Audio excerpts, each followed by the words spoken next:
Πέπα το γουρουνάκι. Αυτός είναι ο μικρός μου αδερφός ο Τζόρτζ. Αυτή είναι η μαμά γουρουνίτσα. Και αυτός ο παπάς γουρουνάκης. Πέπα το γουρουνάκι. Ταξίδι στη σελήνη. Είναι μια υπέροχη ηλιόλουστη μέρα. Η Πέπα παίζει με την όμορφη μπάλα της. Ο Τζόρτζ και ο φίλος του, ο Έντμοντ Ελέφαντας, παίζουν με τα διαστημικά τους παιχνίδια. Ο Τζόρτζ κάνει στα ψέματα ότι η μπάλα είναι το φεγγάρι. Εγώ έπαιζα με αυτή την μπάλα. Το διαστημικό παιχνίδι του Έντμοντ προσγειώθηκε στο κεφάλι της Πέπα. Πολύ αστείο αυτό. Πάτε ταξίδι στη σελήνη. Αυτές είναι βαρετές διαστημικές ιστορίες για μωρά, μπαμπά. Δεν είναι αληθινές.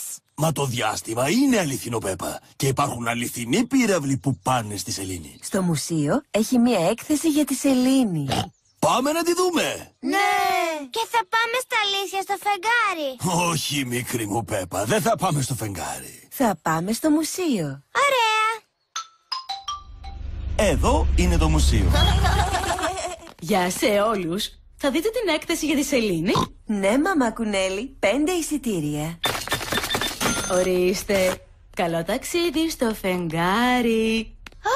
Θα πάμε στα αλήθεια στο φεγγάρι. Όχι, Πέπα. Θα πάτε στα ψέματα. Από εδώ για το ταξίδι στη σελήνη. Ο κύριος Κουνέρης είναι ο ξεναγός τους.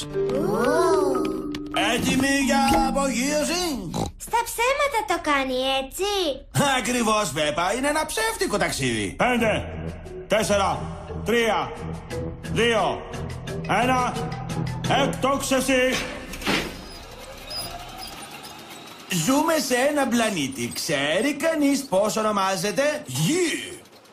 Ακριβώς. Εγώ είμαι εξπέρ στα περί του διαστήματος. Γύρω από τον ήλιο μας περιστρέφονται άλλοι 7 πλανήτες. Ξέρει κανείς πώς τους λένε? Ερμής. Έβγε, Έντμοντ. Αφροδίτη, Άρης, Δίας, Κρόνος, Πλούτονας, Ουρανός. Ο Έντμοντ ξέρει τα πάντα για το διάστημα. Είμαι Σπίρτα εγώ.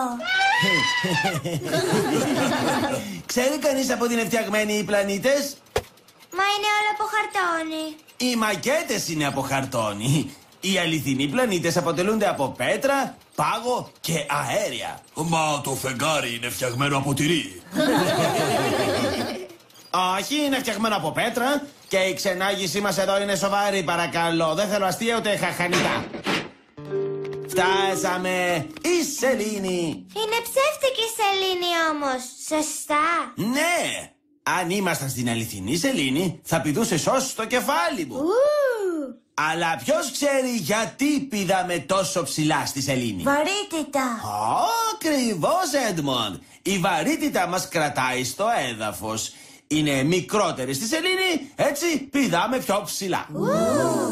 Μπορούμε να σας κάνουμε να νιώσετε σαν να πηδάτε στη σελήνη χάρη στην επιστήμη. Πολύ εντυπωσιακό.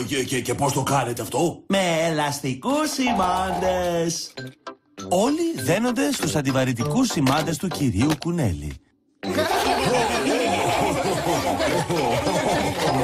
Αστείο που είναι το παιχνίδι στο ψεύτικο φεγγάρι. Πείτε τη Ροσελίνη. Τη Ροσελίνη.